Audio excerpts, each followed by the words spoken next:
television stations do reruns, so we should be able to do reruns too, right? Yeah. Okay, so bear with me. We're having brown bag lunch. Okay, so we're going to talk about one of my favorite people that is in our Hall of Fame, and his name is Harvey Reid. And so during this program, if I keep calling him Harry Reid, it's because a lot of my family is from Nevada, and he was the famous senator from Nevada. So I kept mixing up his name, and they'd get all excited and try to help me, and we were talking about two different people. So I had a lot of company. Okay, so it just kind of seems like, you know, there's so many different things that we can talk about at brown bag lunches. But if you remember, we've been doing brown bag lunches for over 20 years now. And we do brown bag lunches pretty much 50 times a year, because we don't do the one between Christmas and New Year's when we're closed. And every now and then, the parking lot is a little icy, but pretty much 50 a year. And so when you multiply that all out, that means that we've talked about everything at least once. I don't think there's anything that we haven't had a brown bag lunch about. But each time there, you know, a little different, new information comes in, and somebody different does it from a whole different, even though history doesn't change, from a whole different perspective, then they can be very, very different. So, like I say, we need to talk about our Hall of Fame people, so that we never forget the great accomplishments that they made and the contributions that they made to make our Jackson County now what it is. Without them and the things that they did, it would be a very different place around here. And when we started, our intention was going to be that every time we had a brown bag lunch about one of our Hall of Fame people, and I think we have about 105 people in our Hall of Fame now, I think. We were going to publish a little book, and each person would be a chapter of the book, and we'd have it done. But Rich Rockworth kind of took care of that. He gathered all our bits and pieces together, and so we did print, and we have a really nice little book that just sells for a couple $, with all the brown bag lunch people. All of the Hall of Fame people that have been talked about in brown bag lunch are in there. And again, they're great men and women who have accomplished so much to make this area what it is today. So as you can see, we're going to talk about Harvey Reid today, because he is one of my favorites. And he was inducted into the Hall of Fame in 1974, which was one of the first years, at least, that we did a Hall of Fame. And so he was one of the people that was so notable that he was put in right away. We know that the ancestors on his mother's side were Scotch-Irish, and we know that those people came here way before the Revolutionary War, and so they participated in our country for a very long time. And then his paternal grandfather came here from Scotland during colonial times and settled in the New York area. So he has a great heritage behind him. And his grandfather, Joseph Reid, fought in the War of 1812. So he just has a great background. We know that, let's see, the Janesville Plank Road was the only example I could find. His was not the Janesville one, but they were really special.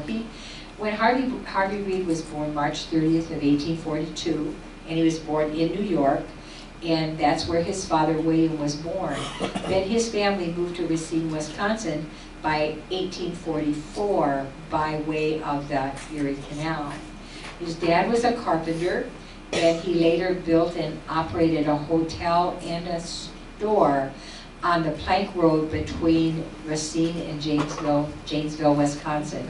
And so that's kind of, you know, the area where some of his younger life was.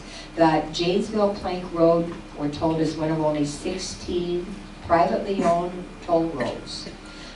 They were made, you know, to get out of the mud and the snow and the ice. They used white oak, and they put down oak logs, and then they used white oak planks across these logs, and so they made these long toll roads, privately owned. There were 16 of them, and then they charged, the people who built them charged you a toll to use the road. They said they built so many plank roads in Illinois that the once plentiful white oak actually became scarce, because that was the hardest wood that they could use that lasted the longest without decaying. And so we're really glad, because the white oak was one of Bill Tubbs's favorite trees, that and the bur oak, which is a state tree of Iowa. And so as a memorial for Asher Schrader on his 80th birthday, Bill Tubbs planted a white oak, and it's right out here.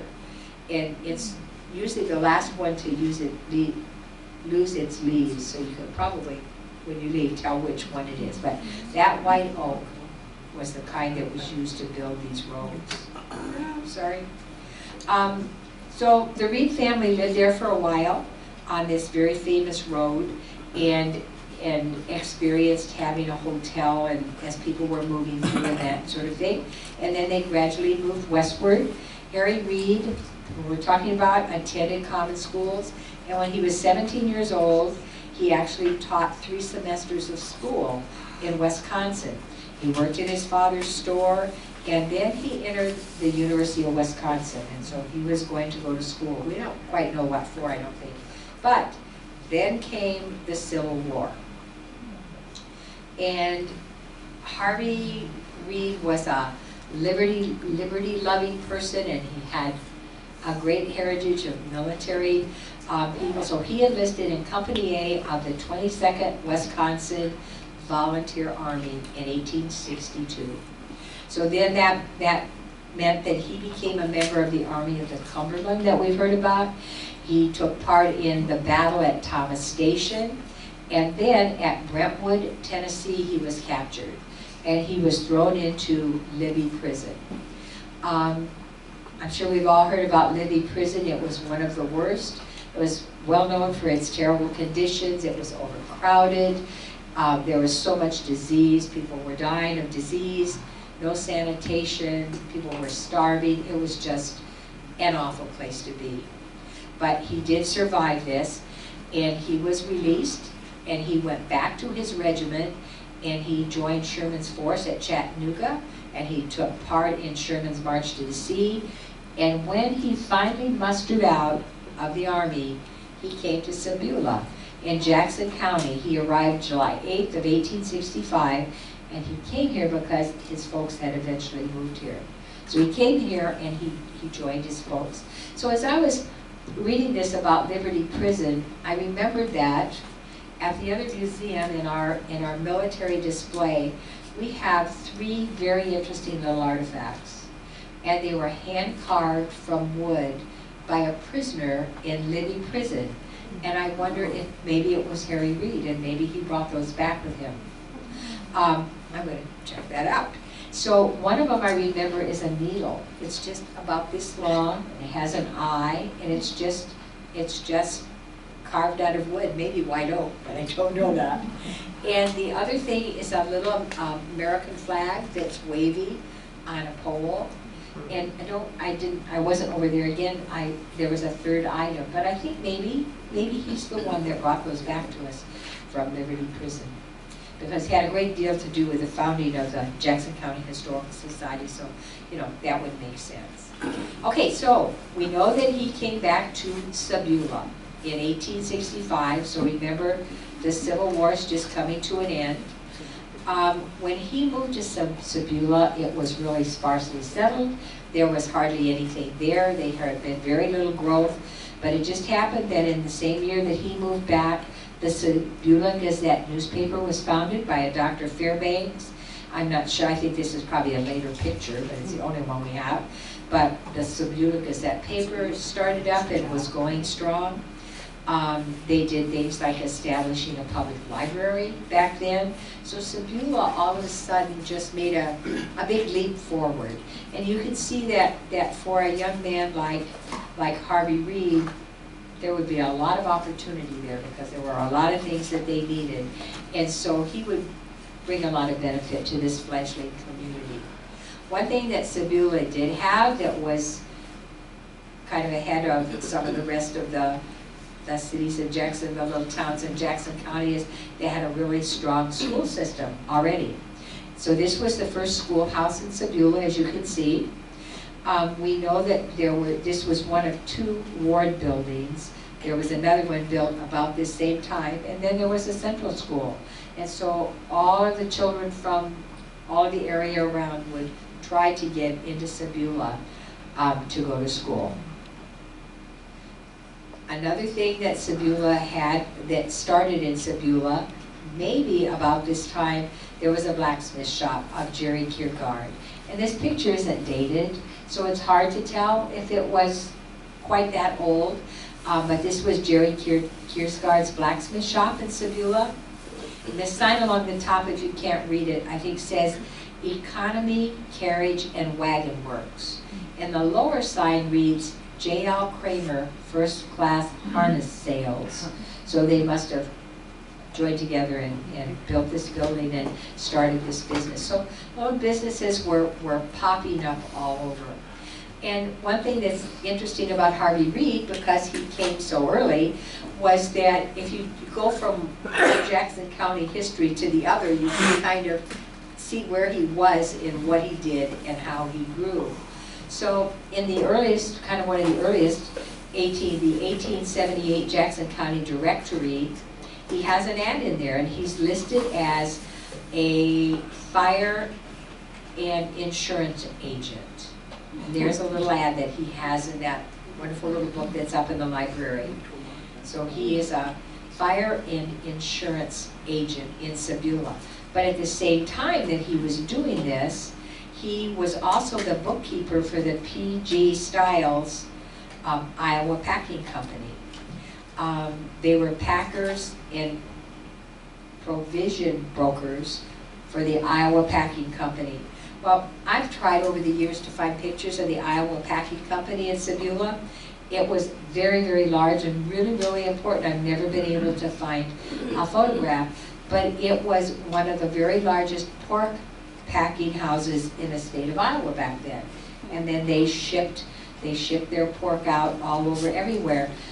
And so way back then, they were processing 1,200 hogs a day. And that just seems amazing to me. The other thing that amazes me about early Sebula was that we know that they grew celery commercially. And it was wet over there, and they had huge fields of celery. I know I'm going to sneeze, sorry. So Harvey Reid just kind of fit into this setting, and that's how he began to develop it and just take hold in Sebula. He would have been 36 years old at the time that he was working as the bookkeeper for this huge packing company. We know that he lived in Sebula on Pearl Street, which is kind of the main street still, I think. Who knows about Sebula here? He lived between Washington and Madison Street, and I just know that that's the street that the Dominy House was on. If you remember, the Dominy House is a 1.5-story limestone house. It's on the National Register of Historic Places. And when Rich Epic from Sebula was here, and he was our board member from Sebula, he and his wife bought that beautiful little limestone house and they restored it. And for one of our annual meetings, they did the program, and they brought in pieces of all of the different layers of wallpaper that they took off as and they kind of each had a story, and the things that they found in the walls, the square nails and the buttons and things, and they did a wonderful program about that.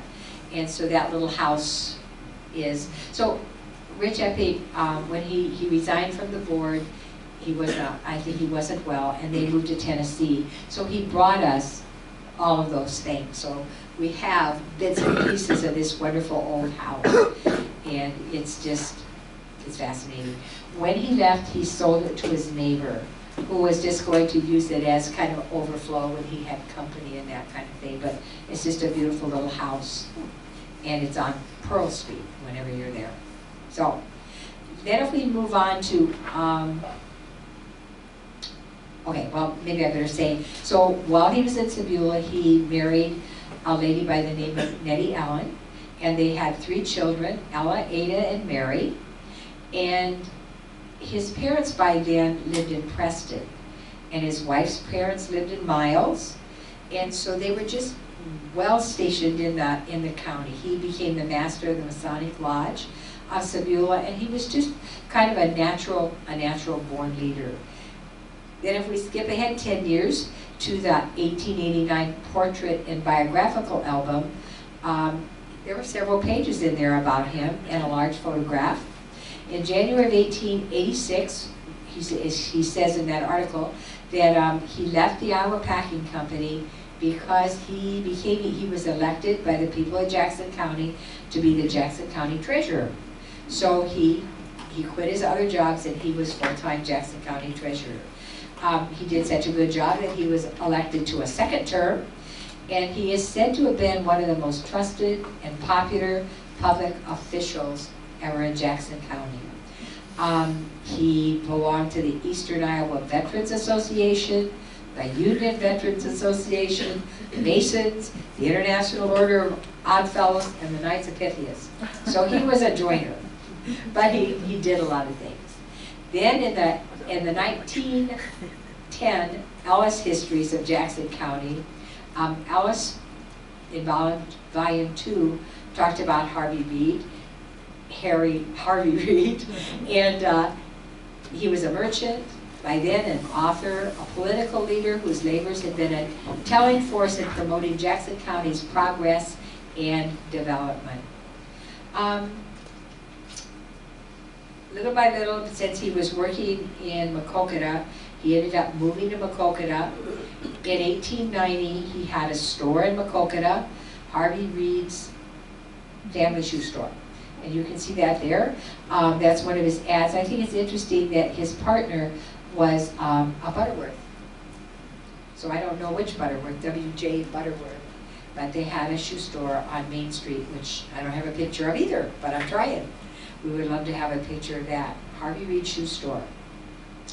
While he was here, he bought just this awesome house that is still standing.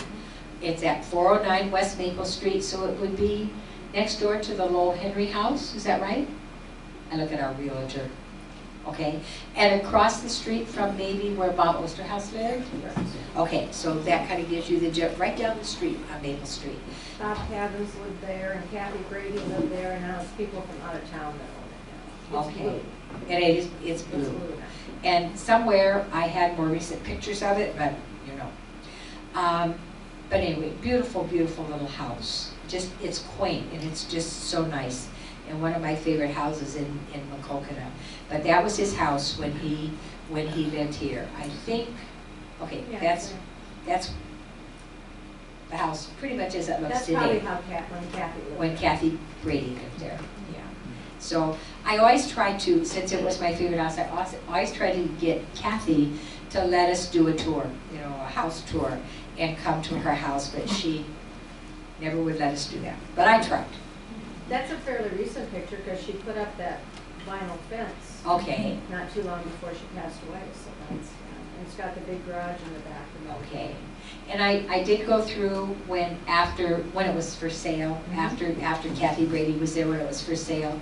And it just, so much of the interior was still authentic as it had been. It had been left very much as it was. So it's just awesome little house, and that's where Harvey Reid, I knew I was going to do that. Harvey Reid lived in that beautiful little house. Okay, so some of the things that Harvey Reid did for Maquoketa are just, they're tremendous. And as I went over this, I realized that a lot of the things that he worked on were things that maybe a lot of other people were given credit for, and naturally more than one person worked on each thing. But he just doesn't seem to get the credit that he deserves, and maybe other people got more. One of the things that he did was he worked on the reference library at Maquoketa. The Boardman Library Institute and the reference library. For a while, at least at that time, it was second to none in the state for a community of our size. It was wonderful, and he's given great credit for that. He was president of the Boardman Library Institute beginning in 1902. He was on the library board, and he just worked tirelessly to promote the library, along with Dr. Luce, right? so they probably worked together on all of this, but his name just isn't mentioned as prominently as you would think it would be when you read about all the things that he did. He served for 16 years on the Maquoketa School Board. That's a long time. And this would have been at a really special time too, because it was the time when people like Robert Milliken, Matthew Luckish were going through school here. And his attitude about public duties and good citizenship are explained by a belief that he posted everywhere he was. He said, "You owe something to your community, and that is your place to give it your best." And that's just kind of how he looked at things. And I just, in reading about him, I just thought that maybe this was one reason that Robert Milliken developed his deep loyalty to Maquoketa, which he carried throughout his life. And we know how he always talked about how he loved Maquoketa. And when he became the Nobel Prize winner and traveled the world, etc., he never forgot Maquoketa. So I just thought that was neat.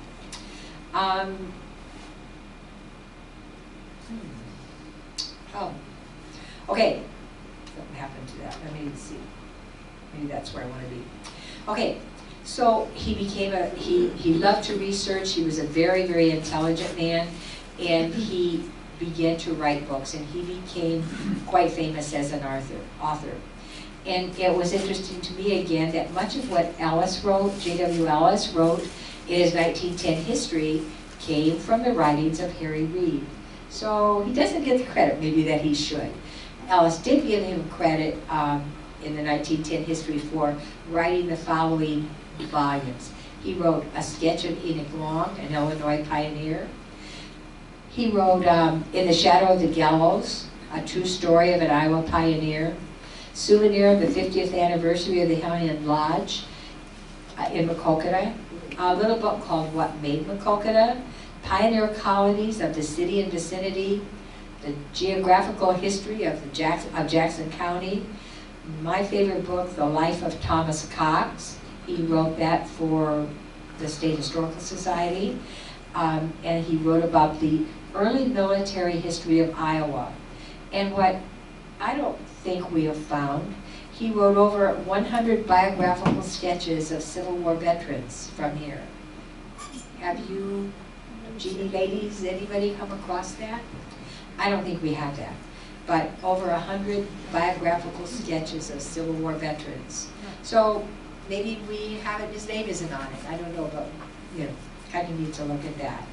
And then, of course, he contributed a lot of the information that are in the Annals of Jackson County, the seven volumes that were published from 1905 to 1913 by J.W. Ellis. A lot of the information in there came from him, as well as from Anson Wilson. A lot of his stories are from him. And so he did so much. He was one of our greatest historians. He not only researched things, but he wrote them down for other people to read. And as he's doing all that, he was in fact one of the originators of the Jackson County Historical Society. And it was begun in 1903. And that's when, remember they had a meeting and J.W. Ellis called the meeting in his office. And there was D.A. Fletcher, Harvey Reid, and Osceola Goodnow. And they're the ones that started the original Historical Society in 1903. They drafted a constitution and bylaws, and Fletcher was the president, J.W. Ellis was the secretary and the curator, and Harvey Reid became the very first treasurer, and he served in that position until he died. He was very instrumental in, I think I have to go back. He was very instrumental in the Civil War statue in Mount Hope Cemetery. And you don't very often hear his name mentioned in that. It's usually J.W. Ellis and the people, though his... The trees are bigger now. But he was very, very instrumental in that. And I'm sure because of his Civil War service and being in Libby Prison, that was one of his interests. Is Mount Hope the only cemetery in Maquoketa? There's the Catholic cemetery next to Mount Hope, Sacred Heart Cemetery, right, just across the little road. and we know that there was another Catholic cemetery right at the top of the street, top of this street. We kind of found that out by accident, but I think that's all that's in town that I know of at least. Okay, so another thing that he did was he wrote the book about Colonel Thomas Cox, and we've talked about him before, but to refresh your memory, Colonel Cox was one of the most well-known politicians at the time that the state of Iowa was being formed. He was just this big, huge guy that, you know, he entered a room and he just had everybody's attention because he was this big, tall, bigger-than-life person, I guess. And it's pretty well known that he would have been the first governor of Iowa instead of Ansel Briggs, but he was an alcoholic, and he died just a little bit before the election, and so Ansel Briggs they nominated Ansel Briggs instead.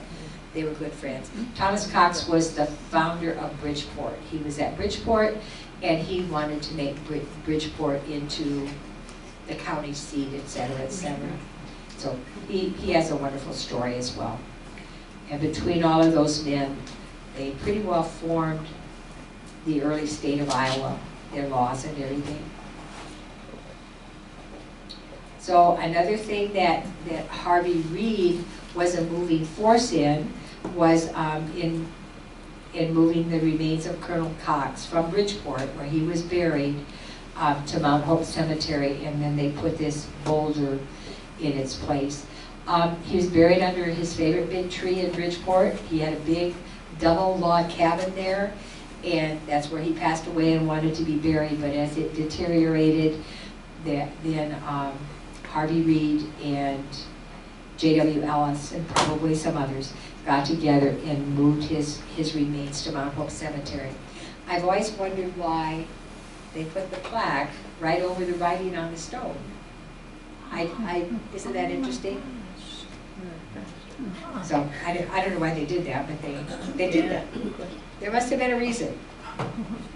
So anyway, that also is in Mount Hope Cemetery. And so we have a lot of information about him. The Macokota Library, who's very good to us, but when they find that they can't keep things, they bring them to us, which is awesome. So these are all official letters and things that Harvey Reid wrote or received in his different positions as county treasurer, etc. And some of them are very, very interesting if you would ever want to look at them. For instance, he sent, in 1905, he sent out hundreds of invitations to dignitaries all over the country, inviting them to the unveiling of this new memorial to honor Colonel Cox. And the fascinating thing about these letters is a lot of them are regrets, but that they couldn't come. Sorry, I can't come. But they all spoke with high esteem, which they held for Colonel Cox, this early pioneer in legislature. And they told about their remembrances of him when he first met them and that sort of thing. So here we have an awesome old picture. Excuse me. They just accomplished so many things that make this area what it is today. Harvey Reid died in 1910, and it seems that after his death, the Historical Society just kind of diminished. They never ended up, they never formally closed it, anything like that, but it just faded away. It was never dissolved. It was kind of, like they say, an old soldier never dies, he just fades away. Well, that's what happened to the 1903 Historical Society. It went on through probably from the time that the annals were written, 1907 to 1911 maybe, it was doing well. Upon his death in 1910, it just kind of melted away. And there was no Historical Society for many years then, until 1964, when the group got together to revive everything. And we did have, all of you know, two of the original members that were were part of that. One was Lucille Sorensen, of course, and one was Paul Papke. And so they were the ones that kind of revived the Historical Society and got everything going again in 1964. And they're the ones that began to gather then again the history of Jackson County. And a lot of it was preserved in these writings of Harvey Reid. So it's just said about Harvey Reid that he was a quiet and unassuming man.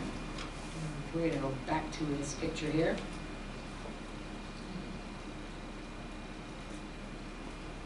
He was a quiet and unassuming man, never looking for praise, always preferred to remain in the background. Maybe that's why he didn't get the bulk of the credit for some of these things, that it appears that he did the bulk of the work to make happen. In going through this file, which I haven't looked at it for a long time, but in going through this file, I did find a letter that I thought was very eloquent and very touching. And it was written soon after his death to Harvey Reid's daughter, and it was written by his pastor of many years. He described him as a great man, this great man. He knew him through their many discussions on all kinds of topics, and he always said he had a brilliant mind, a noble character, and I say that Jackson County owes Harvey Reid, a great debt indeed. And I just wanted to read you just a little bit of this letter from the pastor to his daughter after the death of Harvey Reid. And he wrote it from Piedmont, Alabama, June 1st, 1910. And he said, "Well, I'm a long way from the scenes of my association with your father. I want you to know that he has been much in my thoughts. With the return of Memorial Day, how little any of us anticipated a year ago when I had the honor, through his influence, of delivering the Decoration Day address at Maquoketa, that within a year he would drop from the ranks to be mourned and honored in turn, as he had so often mourned and honored others. Since I could not possibly meet this year with the post who mourn him at Maquoketa, nor join with those who decorate his grave at Sebula, I'm sending to his daughter these words of tribute to her noble father. And weak though they must ever seem for such a purpose, words, after all, are the only things that live forever, retaining their fragrance long after all the flowers fade and all the marble crumbles. Harvey Reid was a great man in all that constitutes true greatness. A proper estimate of his character involves recognition of his worth to the world as a man, his loyalty to his country as a soldier, his usefulness to society as, it's really faded, as a citizen, his fidelity to the state as a public official, his integrity as a businessman, his service to prosperity as a historian, his inspiration to the community as a leader in morals and education. It is a rare combination of attributes to find in one man's life, but he possessed them all, and with them and by them he served his generation. I always felt that during his lifetime he was not appreciated as he should have been, but I recognized that this was due to the genuine modesty that was yet another gracious element in his character. He was above the mere spectacular use of his powers for the sake of winning popularity. In the hour of his departure, however, recognition of his real worth came to community and was justly voiced in the press reports of his death. Of Harvey Reid as thus so fully and faithfully serving his day and generation, I can say no more than has now been said for all of us. But I do wish to say something at least of Harvey Reid, as I know him personally, and the friendship with which he honored me. To say a few words, if I can, of the mind and heart and spirit he revealed to me in many a cherished hour of fellowship. During the 4 years of my residence in Maquoketa, I spent no more profitable hours anywhere than those passed with him in the rear of his store, at his desk, or seated on a customer's bench, or leaning against the shelving. Often we met after our respective readings of the morning paper, and the news of the day furnished the topic of conversation. Your father had the wide interest and outlook of the statesman, together with a historian's sense of perspective. And whether he talked of affairs at home or abroad, he always saw beneath the surface and apprehended the real issue or trend of the matter. Sometimes a speech in Congress or some pending legislation would start us off, maybe some reference to the Civil War involving a point of accuracy, or some educational development, or a particularly keen editorial utterance, or an unusually clever cartoon. But whatever it might be, his richly endowed mind would illuminate the subject to my enjoyment and edification. To me, those hours with Harvey Reid constituted a venerable college course. I am reminded of Garfield's definition of a college as a log with a boy at one end and Mark Hopkins at the other. Instead of the log, I had the customer's bench in your father's store, and at the other end of it himself. I often remarked to Mr. Reid himself, as well as to others, that he would have made an ideal college professor, and he would have indeed, for he had the scholar's passion, and the scholar's patience, and the scholar's power to impart. I recall his quiet sense of humor. Peter Doone, our earliest humorist and philosopher since Mark Twain, was producing his Mr. Dooley papers at the time of my more intimate acquaintance with Mr. Reid, and when in the mood he would read one of them aloud with a perfect Irish brogue, and to the delight of all the fortunate enough to be within hearing. I recall his tears also, as well his smiles, for Harvey Reid felt the love of love, the scorn of scorn, the hate of hate, and was not ashamed of his feelings when something wrong or evil moved him. Then too I loved your father's genuine democracy, his sense of justice, his confidence in humanity, his optimistic outlook. I loved too his broadness and religious thought, his freedom from sectarian narrowness. He had the scholar's insight and instinct and the toleration of the philosopher who seeks only to know the truth and who welcomes it no matter whence it comes, only that it comes. His vision of the fatherhood of God and the brotherhood of man, in which time shall replace all the creeds that separate us and bring us into unity for human service at last. Following my removal from Maquoketa, I saw your father but occasionally, and we exchanged a few letters. Through his influence, he served as speaker on I served as speaker on Decoration Day, 1909 at Maquoketa. September 1st of the same year, I lectured there again, and he was out to hear me. And I met him in his store. I did not dream it was for the last time. I cherish the memory of Mr. Reid's friendship as a most helpful and inspiring influence upon my life. Because I am a part of all that I have met, I am grateful to have met him, for he enriched me by his friendship with which he honored me. Sincerely, your friend, Harry Clark. So I just thought that was an interesting perspective. And it was always said of Harry Reid that wherever you found a group of intelligent men talking, you would find Harry Reid among them. So that's the story of Harry Reid. So please remember to come to our brown bag lunch next week when we'll talk about dairies and when we'll start our holiday soup supper, our cookie walk, our silent auction, and all the other many things. Is Harry Reid still buried in Sabula? No, he's buried in Maquoketa. Okay. Well, I think he's, maybe I don't know that. I think he's buried in Maquoketa, but do you think he was buried in Sabula? I thought it said he was. Okay, maybe he's right. Did I say that? Yeah, it did. Are there, Okay. are there any descendants of his around? You know, not that I didn't check that far, but not that I know. Usually we kind of know, but I don't know that. And he was just such a great man. And I'll have to look and see where he was buried. So, all right, thank you so much. Just always remember our great people in the holidays.